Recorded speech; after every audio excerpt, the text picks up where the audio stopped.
to my channel. My name is Daniel and this is Value Investing with Daniel. Today we're going to be covering my top 10 favorite books as a value investor.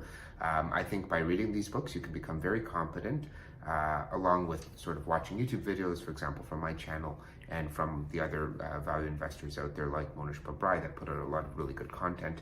I think that if you read these books, you can become a very decent investor, provided that you continue to study and apply your skills.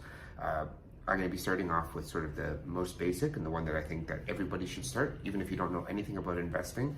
The place you should start, and this is book number 10, or the first one we'll be covering, is One Up on Wall Street by Peter Lynch. This book is very straightforward, not too complicated. If you don't know anything about investing, this is the book to start with. It's only about 250 pages long. It goes over the basics. It'll get you familiar with the basic terminology and so forth. And Peter Lynch is a good author, and he knows what he's talking about, obviously, given his 29% annualized rate of return with his fund. So if you don't know where to start, this is the place to start. If you don't know anything about investing, read this book. One Up on Wall Street by Peter Lynch is the first book that I'd recommend that you read. The next one, I would say, once you finish with that, I would recommend you grab a copy of The Intelligent Investor by Benjamin Graham. This is known by many people as sort of like, almost like one of the Bibles of investing. This edition, I believe, was written in the 70s, but it applies very heavily to today, regardless. I mean, its knowledge is basically eternal. It'll never go out of date or out of style, although some of the examples he uses are from the 60s and 70s. The information is still up to date. So I really recommend that you read this book. It goes over a lot of really fundamental concepts, and Warren Buffett calls this the greatest book on investing ever written. And I think there's something to be said about that. It goes over the fundamental concepts like margin of safety, the Mr. Market theory, and thinking of yourself as investing as the owner of a business. And those three concepts are probably the most important in investing. And so I would say, while Peter Lynch's book is a good place to start, this builds on Peter Lynch's book. Even though it's older, it really builds on it by building those more fundamental truths about investing that you should know, such as the idea, like the Mr. Market story, and the idea of owning, part of a business, and the margin of safety concept. And Warren Buffett says chapters 8 and chapter 20 are really the most important chapters ever written in investing. So this is actually the first book I read about investing, but I would recommend you start off with this and then go to this as your sort of second book. So The Intelligent Investor is what I recommend you read next. And it's just a wonderful book. I've read it probably like 5 times by now. From there, I think the next one that I would recommend to people, to be honest, is this one here, Buffettology, or the New Buffettology. It's written by Mary Buffett, who's Warren Buffett's daughter-in-law, or former daughter-in-law, and it's a good book. It covers the basics about Warren Buffett's style of investing. It's not overly complicated. It really teaches you, at least, in a more pragmatic sense, how to look for great companies by looking at the return on equity, look at the earnings growth, and being wary of companies that are over leveraged. I think in that sense, this is really probably the next book that I would recommend to people. So I would say start off with One Up on Wall Street, then go to The Intelligent Investor, and then probably read this Buffettology book. And even if you wanted to start with something, this Buffettology book could also be really good. This is the New Buffettology, so I think it was written in like the early 2000s or something. Some of the research methods that it puts out, like it recommends certain websites to do research on that don't exist anymore, but nevertheless, the information is still fantastic. So, and in it, she goes over, she and David Clark, Mary Buffett and David Clark, go over a lot of the very important sort of basics about investing. And it gives you pretty good knowledge, and it's not too long either, and it's an easy read. The Intelligent Investor, as a little warning, is the author, he was born like in the 20s or something, so like the language that he uses is a little bit old school, I guess you could say, whereas this is a lot more modern sort of terminology and sentence structure, so it's a lot easier to read. You could probably read this book in like a day or two, and it gives you really good knowledge. It's compact, and it's really like the third book that I would recommend, but actually thinking about it, you could probably start off with this as well and still be okay. So let's say One Up on Wall Street, The Intelligent Investor, and then Buffettology is the first 3 books. that I would recommend to people if you're interested in learning about investing and learning about it well, so that way you can outperform the market. Beyond that, and this is where we start getting, so those 3 books I would consider sort of the more beginner level. So like, let's say, like your first year university of investing, let's say. So you're going to read those 3 books, probably take you about a month or 2 months to get through them, and you're going to reread them as well. So start off with those books, read them, learn them, take notes, study. Maybe you want to watch some YouTube videos as well. And then from there, now we're going into our second year of value investing university, let's say. And from there, we're going to start off with the 4th book I'm going to recommend, which is Common Stocks and Uncommon Profits by Phil Fisher.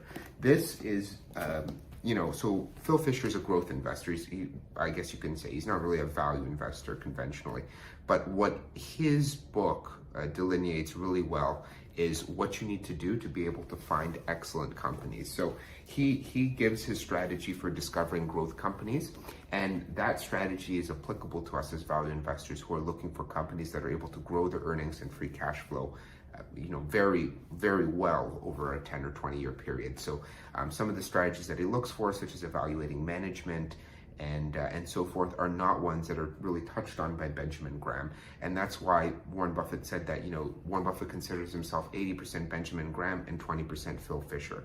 And that's because when Warren Buffett read this book, Common Stocks and Uncommon Profits, it really changed his attitude towards evaluating management and looking for companies that are able to grow at a very good level over the next 10 or 20 years. So it doesn't really give you any valuation strategies, but that's okay.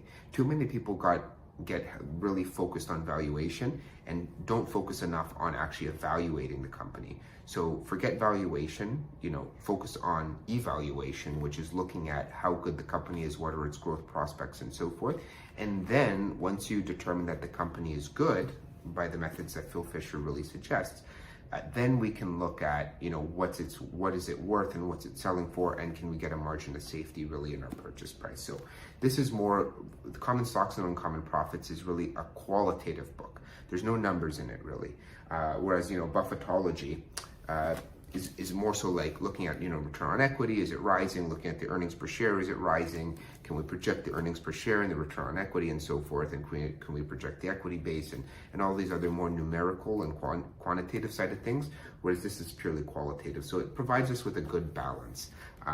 So far, out of the 4 books that I mentioned, this is the most quantitative, this is the most qualitative, and the other 2 books, One Up on Wall Street and The Intelligent Investor, are sort of a mix between the 2. So this is the 4th book that I would recommend that you read.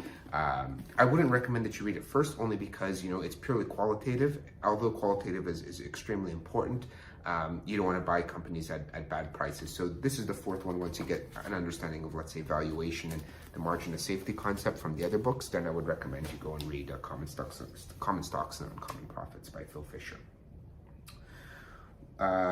So from there, we finished the 4th book. The next one I would say I would recommend to you is The Essays of Warren Buffett. This is another I would call intermediate level book, only because it's really qualitative, just like Common Stocks and Uncommon Profits. So what Warren Buffett is pretty much talking about here, through his shareholder letters and so forth, is the qualitative factors to look for in a company, in the management and so forth. It's all a whole compilation really of essays by Warren Buffett, and it's a pretty easy read, and it's a great compendium, let's say, of Warren Buffett's teachings. So I would say that this is really a good intermediate level book for you to read. It's the 5th book on the list, and I think that if you read it, you'll get a good sense of what you need to do to be able to evaluate companies on a qualitative level. Next, once we finish that, so that's the 5th book, we're entering now into what I would call our sort of, higher level value investing books. And for that, I will start off with Financial Statement Analysis by Alvarez and Fridson. So this book here is basically an accounting book, like a practitioner's accounting book. So it's not overly, over the top, but it gives you a good sense of what to look for in the financial statements of a company, like on the balance sheet and cash flow statement and income statement and so forth, to be able to look for sort of warning signs that not everything is what it seems. So this really helps you look at those financial statements from a sort of a practitioner's sort of approach. And I think it's good because you can't really trust everything that's on financial statements, and this really helps you be aware of what could be misleading in them. And it gives you sort of a good practical way of evaluating the balance sheet and cash flow statement and income statement. So this is really, I would say, the sort of now kind of higher level stuff. It's really a textbook. So, we're kind of getting into textbooks now and away from sort of just more, casual readers. This is like the advanced course, let's say. So this is what I would recommend that you go to as once you finish those more basic and intermediate level books. Then, little book of valuation. This one here, this is really where we're starting to learn about valuation, which is really a higher level skill that takes a lot of knowledge and learning. So this is a good place to start, though. He talks mostly about discounted cash flows, which I don't really personally use, but I think it's good to know about and get an idea of what a discounted cash flow really is.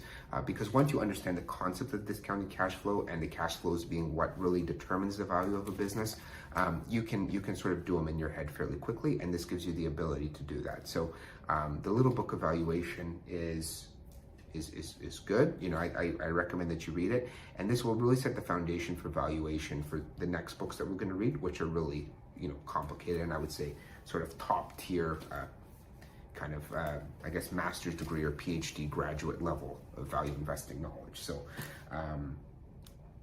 the next book that I would recommend, so far we covered One Up on Wall Street, then you're going to read The Intelligent Investor, then Buffettology, then Common Stocks and Uncommon Profits by Phil Fisher, The Essays of Warren Buffett, Financial Statement Analysis, Little Book of Valuation, and now our final three books, which are going to be, I would consider like PhD level, top tier. So these books are, you need a good foundation, I think, before you really read them, is Investment Philosophies, second edition. Again, this is a textbook. In order to read it, you really need to already have a good foundation knowledge. You can't just sort of pick it up off the shelf unless you already have a degree in accounting or finance or something, or you've read the books that I've already mentioned.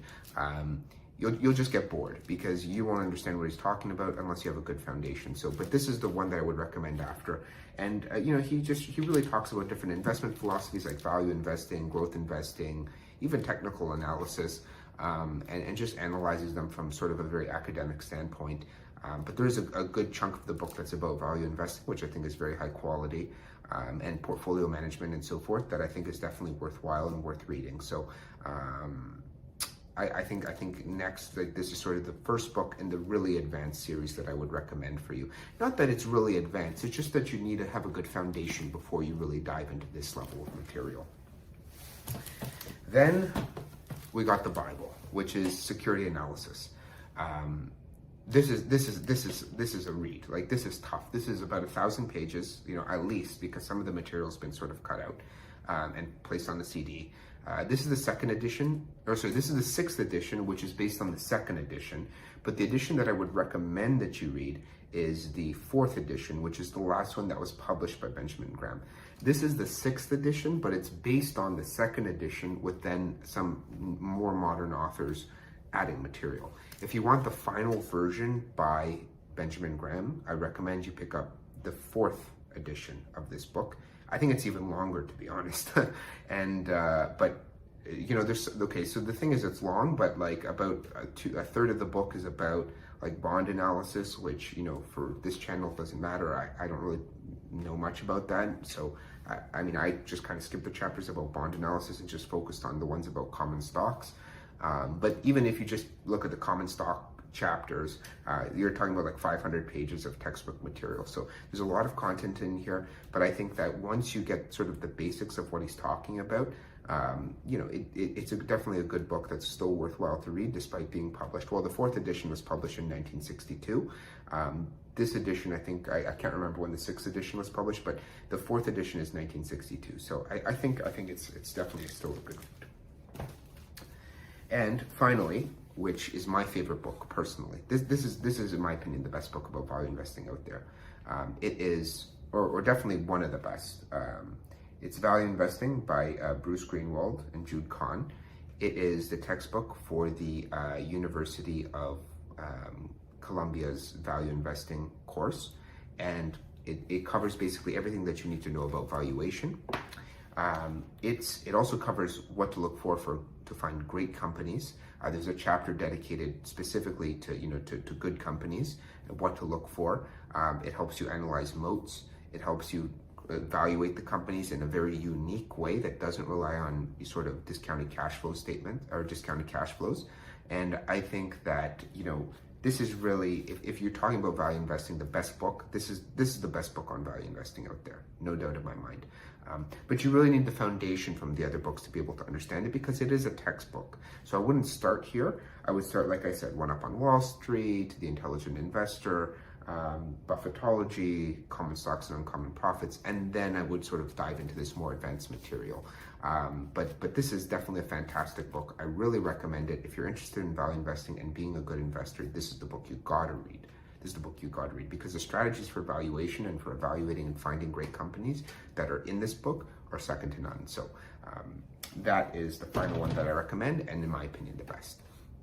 So I hope you found this video interesting. It's a little bit longer than I intended to make it, but I wanted to sort of explain what the different books covered and so forth. And I hope that you find the material interesting and you're able to read it.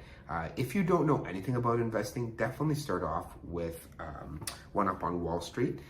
If you already have a good foundation, then maybe you can dive right into something like value investing. But definitely build a good foundation first, because I don't want you getting lost and frustrated in difficult material. I think it's good to take a little bit of extra time, reading the more foundational books before diving into something really complicated and advanced.